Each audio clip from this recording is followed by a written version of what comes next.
आम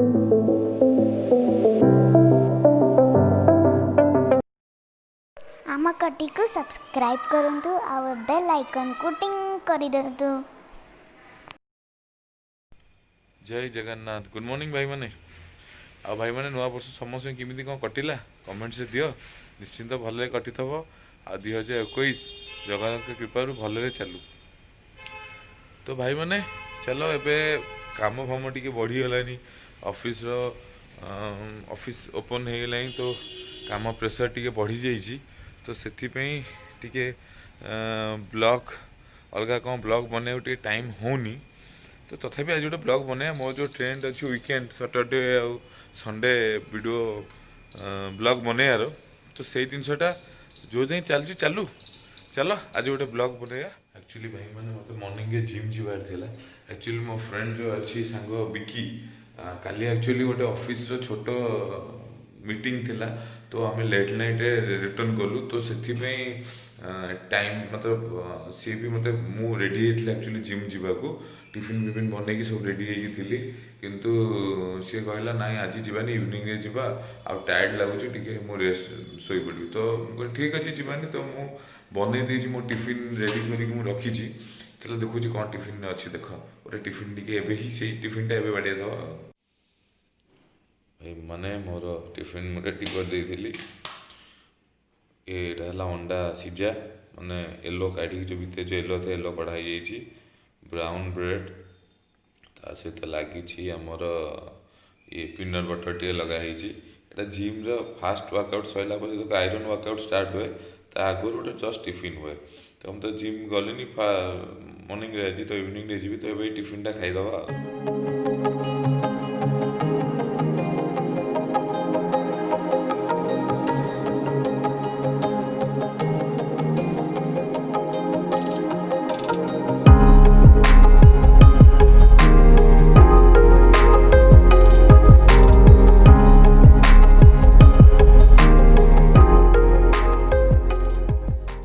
भाई मैंने टिफिन माड़ हो गला तो एबे आमे डिस्कशन करिया गोटे छोट टॉपिक ऊपर टॉपिक ये है कि मनी मैनेजमेंट पैसा को किमिति आमे ठीक है मैनेज करी कि डेली लाइफ लगे परिया आ किछि सेही थ्रू किछि सेव करि परिया जो माने जॉब करूछंदी बिजनेस भी करूछंदी तो आम गोटे थाए ना फिक्स अमाउंट मतलब जॉब जो मैंने गोटे फिक्स अमाउंट मंथ एंड रे एति ही क्रेडिट हुए कि 10,000 पाइला कि 20,000 कि 50 जी पाइला तो गोटे फिक्स अमाउंट क्रेडिट हुए तो आम से हिसाब रे आमर नेक्स्ट मंथ मतलब जो मंथ रो प्लानिंग आम कर नॉर्मल हुए तो आम भाई सेविंग बोली किसी जिनस ना कौन बहुत जिनस अच्छी समस्ते बहुत जिनस सेविंग लगौन किंतु सेटा लंग टर्म रे मत लगुनि कि किए लगे पारे कारण आजिका डेट खर्च जो रेट बढ़लानी आम इनकम सोर्स भी से गोटे फिक्स कि खर्च बढ़ी बढ़ी जाऊँ सबूर रेट बढ़ी बढ़ी जाऊँ तो कौन कर तो मु बहुत जिनस यूट्यूब हो सब देखिकी मु गोटे माइंड को आसला गोटे छोट जिनस मुझे चल तो मु कहि कि आपण मैंने भी से फंडाटा को यूज करूँ तो सक्सेस के दूर हम कौन हम सी अलग कथा किंतु गोटे मैप गोटे आपको रूट प्लान गोटे मिल जाव कि मु आग 6 मास वर्ष जाके मु कौन केमी कर से प्लानटा आपको मिल जाव तो मो हिसाब रे आजिका डेट रे मिनिमम जॉब हो बिजनेस जो मैंने कर भी कर तो मिनिमम 75 to 80% लोक 100% लोन मैंने डायरेक्टली और इनडायरेक्टली लोन करथिबे कंपनी लोन आजिका डेट एते सुविधा मिल जाउची लोकों को रिक्वायरमेंट समय फोन पड़े आस तो भाई लोन दरकार कि तो लोक ऑटोमेटिक से माने लोन से माने नहीं जीवे तो लोन ए बहुत मतलब सुविधा होगा सुविधा लोन मिल जाए जब सिविल स्कोर आप ठीक थब तो पेमेंट आप ठीक ठाक दौथे तो 100% आपको लोन मिल जाव सामान्य मोबाइल ठू आरंभ करके पर्सनाल लोन सब मिल जाऊँ तो सहीटा ही आम माइनस आम जो आम रिक्वायरमेंट हो लोन नहीं जाऊे तो से लोन को से मैंने एत इंटरेस्ट एत आगू जाकि दबाक पड़े आम से भावुने से टाइम कौन पे ना आम रिक्वायरमेंट अच्छी भाई मोर 50,000 रिक्वायरमेंट अच्छे मतलब 50,000 लोन मिलूँ भाई मुझे नहीं आस ताप चिंता करा सुझा समय केमी केमी आम दबा कौन करा से जिन भाव यहाँ सत कथा मु कौन आपको यहाँ तो रियल जिनस तो यही जिनसटा को आम आभोड करा पड़ो फास्ट मे भी मुझे कहूनी सागे सागे हो आम से जिन को चाहिए सागे सागे करदा जब मुझे डेट 2 लाख 5 लाख लोन कर चाहिए मसरे सुझी पारि ना तो मतलब टाइम लगे तो नुआ वर्ष माने मोर यहाँ गोटे छोट स्लोगान नुआ वर्ष नुआ शपथ नवा भाई मनी मैनेजमेंट करिया मु एटा शपथ नहीं तो चेष्टा करूँ जो मैंने चाहिए से माने करंतु ये जिनसटा मु कौन कहना आम मु छोट जिनस छोट एग्जांपल दौची कि बेसी ज्ञान दबार ना यहाँ सिंपल जिनस मुझे मुझे रिसेंटली 3 मास स्टार्ट कर भी करूँ आम मानतु मोर इनकम 10,000 मंथली मु 10,000 इनकम कर तो मत कौन कर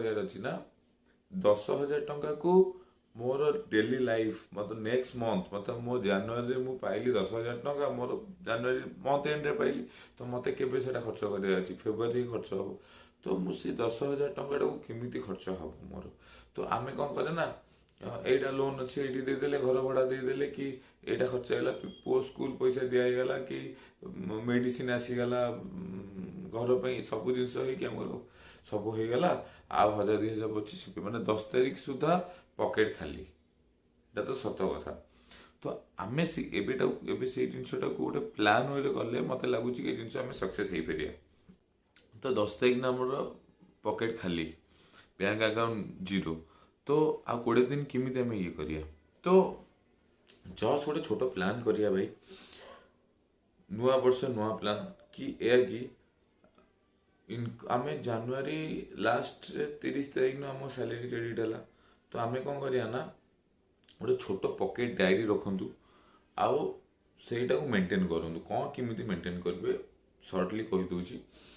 10,000 टंका मु इनकम कली मोर सैलरी क्रेडिट है 10,000 टंका कि बिजनेस कर मोर सब खर्च जाए मो पाखे 10,000 टंका एग्जांपल गोटे दूसरी तो मत 10,000 टंका मु मेंटेन कली डायरी लेखा स्टार्ट कली 1 तारीख 10,000 टंका मो पाखे मो अकाउंट 10,000 टंका अच्छी तो से 10,000 टंका नहीं खर्च डेली खर्च से मेंटेन करूँ डेली खर्च मीन मुझे घर पर यहाँ आइली कि सौदा नहीं आसिली कि मेडिसिन आइली कि ये देला सब जिन मेंटेन करूँ मेंटेन है आपको जो 10,000 टंका शेष हो मतलब गोटे मास मेंटेन कलापर आप जानले कि मोर 10,000 रुपीज ये जिनस पे खर्च हो गला तो आप गोटे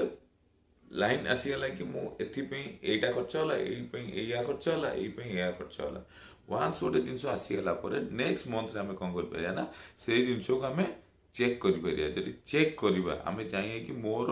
10,000 5,000 यहाँ नीड मो ये जिनस मोर जहाँ भी घर पर नीड मुझे 5,000 मत निहाती दरकार 5,000 मत एनी हाउ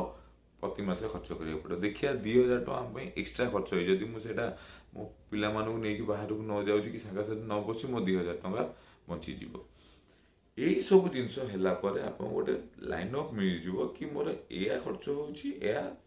पैसा अजथारे जाऊँगी तो नेक्स्ट मंथ कि थर्ड मंथ रे आम से जिन को प्लान आउट करिया भाई 5,000 तो जीव 100% एटा तो मुझे रखिपारे एटा तो घर पे निहाती दरकार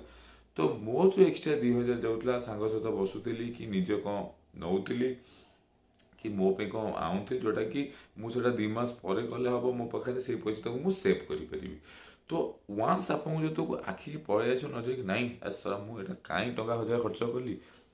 रखी देते बेटर होता तो ऑटोमेटिक से पैसाटा बाहर यहाँ टाइम टेकिंग 2 मास 5 मास लगे किंतु ये जिनस करूँ से पैसा तो बाहर आम चेष्टा करा कि सेविंग करने आजिकल बहुत ऑप्शन रहा भाई सेविंग आपको बेसी कौन कहि आप भी जानते केमी कौन सेविंग करा तो आटलिस्ट से पैसा तो बाहरी पार तो आमको तो गोटे आइडिया हो पार आईटार गोटे बड़ प्लस पॉइंट भाई आगू मोर मुझे इनकम करुँची ठीक अच्छे मुझे 10,000 20,000 50,000 इनकम कर ठीक अच्छे मो खर्च जानी तो ये आप गोटे लाइन अप यह मिल कि मोर आजिका डेट जॉब करे बिजनेस करे ना घरे भी बसी जाए मोर एतिक टंका मिनिमम मत रिक्वायरमेंट खर्च पे मोर 10,000 टंका रिक्वायरमेंट अच्छी मो घर खर्च पे मु खाली जॉब करे न करे मु घरे भी बसे तो ये 10,000 ना मो घर ମୁଁ ଆଡ଼ଜଷ୍ଟମେଣ୍ଟ କରିପାରିବିନି। ତ ସେଇଟା ଗୋଟେ ମେଣ୍ଟାଲି ଆପଣଙ୍କୁ ଦେବ କି ନା, ମୁଁ ଯଦି କାଲିକା ଡେଟ୍ ମୋ ଜବ୍ ଯାଉଛି ଭାରି, କି ମୁଁ କାଲିକା ଡେଟ୍ ଜବଲେସ୍ ହେଇକି ବସୁଛି ଘରେ, ତ ମୋତେ ମିନିମମ୍ 10,000 ଟଙ୍କା ଇନକମ୍ ହେଲେ ମୁଁ ମାସଟା ଆଡ଼ଜଷ୍ଟମେଣ୍ଟ କରିଦେବି। ତ ଏଇଟା ଗୋଟେ ଆପଣଙ୍କୁ ପ୍ଲାନ୍ ମିଳିଯିବ। ତ ମୁଁ ଏବେ ଷ୍ଟାର୍ଟ କରିଛି 2-3-4 ମାସ ହେଲା ଏଇ ଜିନିଷଟା। ତ ମୋତେ ବି ବେଟର୍ ଲାଗୁଛି ଭାଇ, ସେଭ୍ ତ ହେଇପାରୁନି। ଆମ ଭାଇ ଓଡ଼ିଆ ଖାଇବା ପିଇବା ମସ୍ତି କରିବା ଖୋଲା କଥା, ତ ସେଭିଂ ତ ହେଇପାରୁନାହିଁ। ତଥାପି ଚେଷ୍ଟା କରୁଛି। ମେ ବି ତ ମୋ ଯେଉଁ ଅଯଥା ଖର୍ଚ୍ଚ କି ନାହିଁ ମୁଁ ଏଇଟା ନେଇଲି ସେଇଟା ନେଇଲି ସେଇଟା ନେଇଲି, ସେଇଟା ତ ବନ୍ଦ ହେଇଯାଇଛି। ମୁଁ ସେଇଟା ତାକୁ ବହୁତ ବନ୍ଦ ହେଲେ ଆସ୍ତେ ଆସ୍ତେ ଆସ୍ତେ ହେବ। ତ ଏଇ ଜିନିଷ ଗୁଡ଼ାକ ଭାଇମାନେ ବେଶୀ କିଛି, ଏଇଟା ସିମ୍ପଲ୍ ଜିନିଷ, ବେଶୀ କିଛି ଜ୍ଞାନ ଦେବାର ନାହିଁ ମୋତେ ଆପଣଙ୍କୁ। ଏଇ ଜିନିଷଟା ଡେଲି ଲାଇଫ୍ରେ ୟୁଜ୍ କରନ୍ତୁ, 100% ଭାଇ ସକ୍ସେସ୍ ମିଳିବ। ମାନେ ପଇସାଟା କେଉଁଠି ଗଲା କାଲି ଡେଟ୍ ଭାଇ କହନା କହନା ସାଙ୍ଗ ଭାଇ, 500 ଟଙ୍କା ଡେଲି ମୋର ଖର୍ଚ୍ଚ। ଆରେ ଭାଇ 500 ଟଙ୍କା ତମେ ମୁହଁରେ କହିଦେଲ, ଯଦି ହିସାବ କରି ସେ 800 ଟଙ୍କା ହେଇଥିବ। ଏଇଟା ସତ କଥା। ଯଦି ହିସାବ କରିବ ସେ 500 ଟଙ୍କା ନୁହଁ, ତମ 800 ଟଙ୍କା ଖର୍ଚ୍ଚ ହେଇଥିବ। ତ ଏଇଟାକୁ ହିସାବ ରଖନ୍ତୁ। ମେ ବି ଲାଗିବ ସାରା କଞ୍ଜୁସ୍ ଭାବରେ ଟଙ୍କାଟେ ଖର୍ଚ୍ଚ କରୁଛି, ଲେଖୁଛି ଟଙ୍କାଟେ, ଭାଇ ଲାଗୁ। ମୋତେ ତ କିଏ ସେଭ୍ କରିବାକୁ ତ ପଇସା ଦେଉନାହାନ୍ତି, ମୁଁ ମୋ ପଇସାକୁ ମୁଁ ଜଗୁଛି। ତ ଏଇଟା ଗୋଟେ ୟୁଜ୍ କରନ୍ତୁ। ଆଉ ବାରମ୍ବାର ଆଭଏଡ଼ କରନ୍ତୁ ଭାଇ ଲୋନ୍, ପିଏଲ୍ ହଉ କି ମୋବାଇଲ୍ ହଉ ଯାହା ବି ହଉ, ପଇସା ସେଭ୍ କରନ୍ତୁ, ସେଇ ପଇସାରେ କିଣନ୍ତୁ। କାରଣ ମୁଁ ଆପଣଙ୍କୁ ଜ୍ଞାନ ଦେଉଛି, ମୁଁ ବି ଲୋନ୍ ମୁଁ ବି ନିଏ। ଏକା ତ ମୁଁ ଏବେ ଚେଷ୍ଟା କରୁଛି କି ମୁଁ ଆଉ କିଛି ସେଭଳିଆ ଲୋନ୍ ନେବିନି, କିଛି କରିବିନି। ତ ମୁଁ ଭାବୁଛି କି ଆମେ ୱିଦାଉଟ୍ ଲୋନ୍, ଆମ ପାଖେ ସେଭିଂ ଆସିଲା, ମୋ ପାଖେ 10,000 ଅଛି, ମୁଁ 10,000 ଟଙ୍କା ମୋବାଇଲ୍ ଆଣିକି ଧରିବି। ତ ବେଟର୍, ଆମେ କାହାକୁ ଦେଖା କାହାକୁ କିଛି ମିଳିବନି ଭାଇ। ନିଜେ ବଞ୍ଚିଲେ ବାପା ନା, ଏଇଟା ହେଲା ରିଏଲ୍ ଜିନିଷ। ତ ଲୋନ୍କୁ ଲୋନ୍କୁ ଆଭଏଡ଼ କରନ୍ତୁ। ଆଜିକାଲି କ୍ରେଡ଼ିଟ୍ କାର୍ଡ଼, କ୍ରେଡ଼ିଟ୍ କାର୍ଡ଼ ତ ମତଲବ ସବୁ ଲୋକଙ୍କ ପାଖରେ ପ୍ରାୟ କ୍ରେଡ଼ିଟ୍ କାର୍ଡ଼ ଥିବ। କିନ୍ତୁ ମୁଁ ସେ ଭାଇ ମୋ ପାଖେ କ୍ରେଡ଼ିଟ୍ କାର୍ଡ଼ ନାହିଁ, ଯେ ଯାହା ବି ହଉ ଯେଉଁ କାରଣ ପାଇଁ ମୋ ପାଖେ କ୍ରେଡ଼ିଟ୍ କାର୍ଡ଼ ନାହିଁ, ତ ମୁଁ କ୍ରେଡ଼ିଟ୍ କାର୍ଡ଼ ୟୁଜ୍ କରୁନି। ତ କ୍ରେଡ଼ିଟ୍ କାର୍ଡ଼କୁ ଆଭଏଡ଼ କରନ୍ତୁ। ସିଏ ଗୋଟେ ମାଇନସ୍ ଜିନିଷ ଭାଇ। ମତଲବ ଯେଉଁ କ'ଣ କହିଲେ, ଯେଉଁ ସିଏ ଆସ୍ତେ ଆସ୍ତେ ମଜା ମଜା ଲାଗିବ, ତାପରେ ଭିତରେ ଯିଏ ପଶିଯିବ ସିଏ ଭାବିବ କି କାହିଁ ନେଉଥିଲି ଭାଇ, ହେଲା। ତ ଏଇ ଦୁଇଟା ଜିନିଷ, ଲୋନ୍ ଆଉ କ୍ରେଡ଼ିଟ୍ କାର୍ଡ଼କୁ ଅଟୋମେଟିକ୍ ଆଭଏଡ଼ କରନ୍ତୁ। ମୋ ପାଖରେ ଯେତିକି ସେଭିଂ ହେଉଛି ମୁଁ ସେଇ ହିସାବରେ ଆଡ଼ଜଷ୍ଟମେଣ୍ଟ କରିକି ଲାଇଫ୍କୁ ଚାଲିବି। ଭାଇ ଲାଇଫ୍କୁ ଆଡ଼ଜଷ୍ଟମେଣ୍ଟ ସମସ୍ତେ କରିପାରିବେ, କିଛି ବଡ଼ କଥା ନାହିଁ, ହେଲା। ଆମକୁ ଏଇଟା ନେବାର ନାହିଁ, ସେଇଟା ନାହିଁ, ପଇସା ହେଲେ ନେବି ନହେଲେ ନାହିଁ। ତ ଏଇଟା ହେଲା ବେଷ୍ଟ ୱେ। ତ ଆପଣ ସେଇ ଜିନିଷ ମାନେ ମୁଁ ଅଲରେଡ଼ି ଷ୍ଟାର୍ଟ କରିଛି। ତ ମୁଁ ବି ଆଶା କରୁଛି ଭାଇମାନେ ସମସ୍ତେ ଯେଉଁମାନଙ୍କୁ ରିକ୍ୱାରମେଣ୍ଟ ଅଛି ଷ୍ଟାର୍ଟ କରିବେ। ଆଉ 2-3 ମାସ ମେଣ୍ଟେନ୍ କରିକି ଦେଖନ୍ତୁ, 100% ସକ୍ସେସ୍ ହେବେ। ମୋତେ 2-3 ମାସ ପରେ କମେଣ୍ଟ କରିକି କହିବେ କି ଭାଇ କିଛିଟା ତ ଇଫେକ୍ଟ ପଡ଼ୁଛି କି ନାହିଁ ବୋଲି, ନିଜର ଯେଉଁ ମତଲବ ନିଜେ ଆପଣ ଜାଣୁଛନ୍ତି କି ମୋର କେତେ ରିକ୍ୱାରମେଣ୍ଟ କ'ଣ ନାହିଁ, କେତେ ଖର୍ଚ୍ଚ ହେଉଛି କ'ଣ ନାହିଁ। ତ ଆପଣଙ୍କୁ ନିଶ୍ଚିନ୍ତ ମନକୁ ଶାନ୍ତି ଲାଗିବ, ନାଇଁ ଭାଇ 8,000 ଟଙ୍କା ବଳୁଛି, ମୁଁ ସେଭ୍ କରିପାରିବି। ଠିକ୍ ଅଛି ଭାଇମାନେ, ବେଶୀ ଜ୍ଞାନ ବ୍ୟାସ ଯଦି ହେଇଗଲା ତ ଠିକ୍ ଅଛି। ମୁଁ ଯେତିକି ଫିଲ୍ କଲି ସେତିକି ଆପଣମାନଙ୍କୁ କହିଲି। ତ ଯଦି ଭିଡ଼ିଓଟି ଭଲ ଲାଗିଲା ଭାଇ, ଲାଇକ୍ ସେୟାର କମେଣ୍ଟ 100% କରନ୍ତୁ। ସବସ୍କ୍ରାଇବ୍ଟା ଭୁଲିବେନି ଭାଇ କରିବାକୁ। ଓକେ, ଚलो ଭାଇ, ଜୟ ଜଗନ୍ନାଥ।